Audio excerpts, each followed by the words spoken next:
Hello, I'm Ariel. Let's read Disney's The Lion King.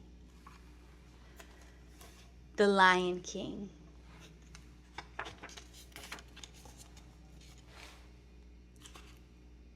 From the smallest ant to the largest elephant, every living thing has a place in the great circle of life. Mufasa's place was as king of the lions. Sarabi was the queen. And their newborn cub, Simba, would one day take his father's place as the Lion King. But on this day, little Simba rested in the hands of the wise baboon Rafiki, who sprinkled the cub with dust and welcomed the future king to the great circle of life.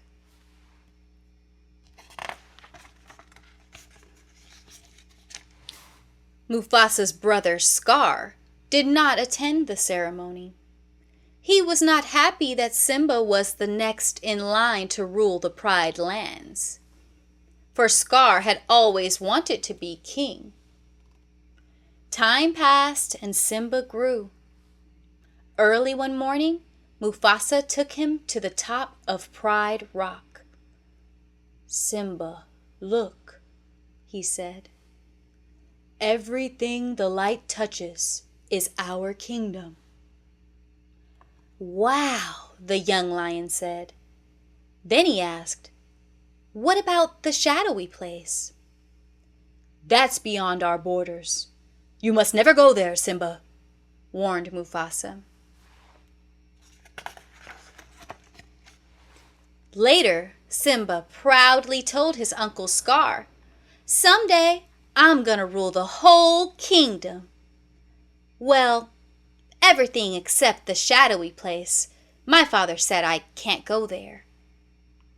"He's absolutely right," Scar slyly agreed. "An elephant graveyard is no place for a young prince. Only the bravest lions go there." Scar knew Simba would want to prove that he was brave. He said nothing as Simba ran off to ask his friend Nala to explore the mysterious Shadowlands with him.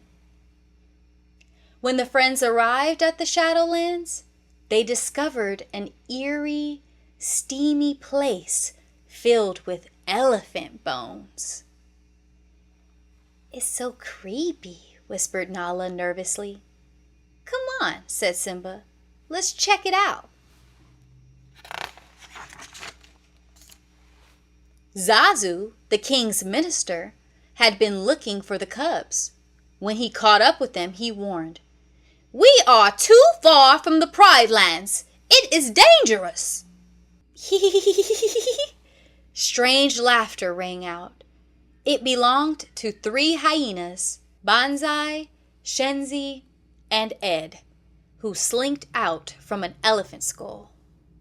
When Zazu told the hyenas he was Mufasa's minister, they realized that Simba was the future king.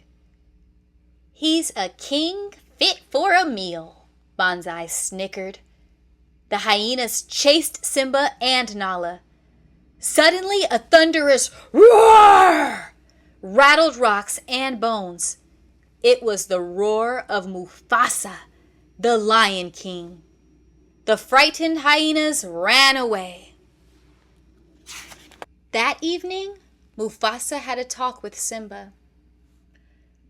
"Being brave doesn't mean you go looking for trouble," he told his son. "Dad," Simba asked suddenly, "we'll always be together, right?" Mufasa gazed up at the sparkling heavens. "The great kings of the past looked down on us from those stars," he said. "Whenever you feel alone, remember that those kings will always be there to guide you, and so will I." Although Scar was angry with the hyenas for letting Simba go, he made a bargain with them. If they helped make him king, they could have the run of the Pride lands. So Scar brought Simba to a vast gorge and promised the cub a wonderful surprise if he would just wait on a certain rock. Scar then signaled to the hyenas. The surprise turned out to be a stampede herd of wildebeests, with the hyenas urging the herd on. The earth trembled. The wildebeests ran into the gorge, heading straight for Simba. He sought safety in a tree, but the branch bent under his weight. Just before Simba would have fallen beneath the pounding hooves, Mufasa grabbed him and carried him to a rocky ledge. Then, through the thick, swirling dust, Simba saw his father disappear under the thundering herd.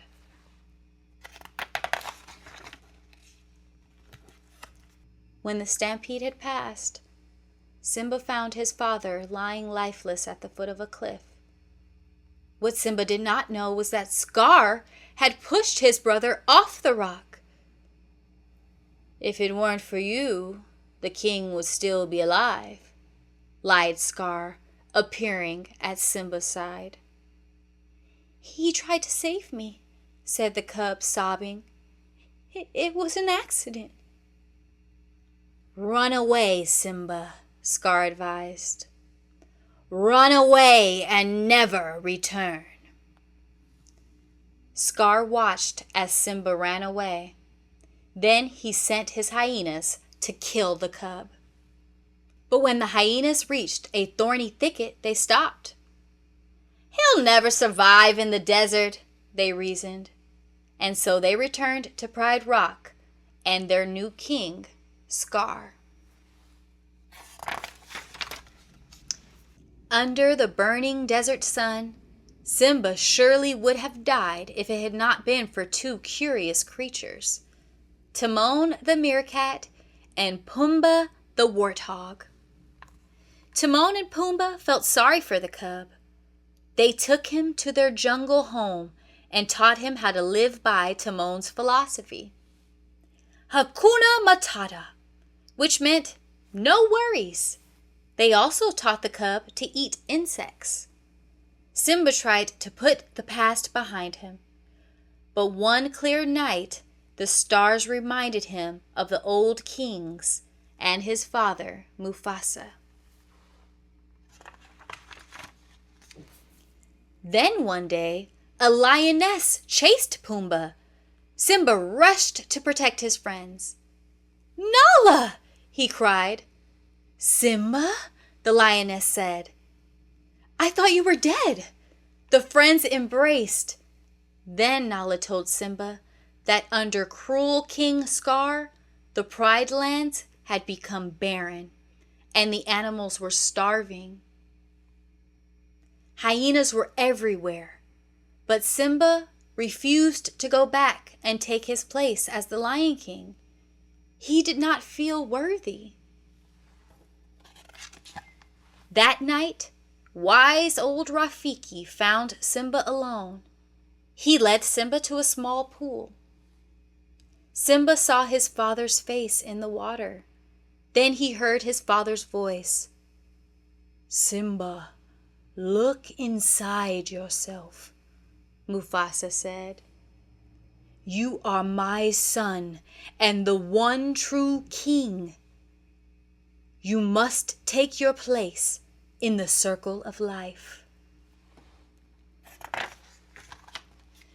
So Simba set out for the Pride Lands to confront the false king.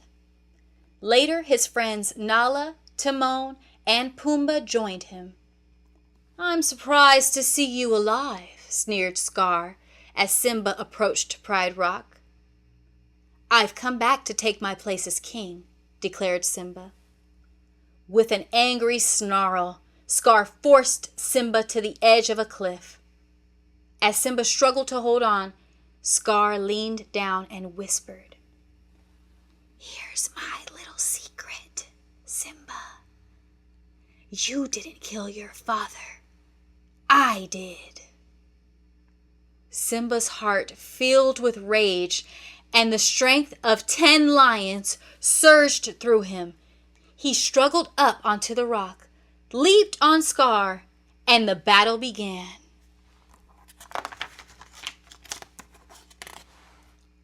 Nala bravely led the other lionesses against the hyenas.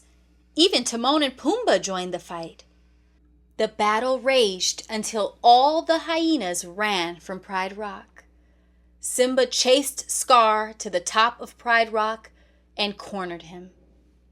Scar whimpered, "No, please, have pity on me."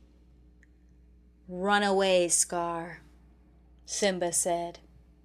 "Run away and never return." But when Simba turned his back, Scar attacked. Quick as the lightning that flashed above, Simba sent Scar flying over the cliff to the hungry hyenas below.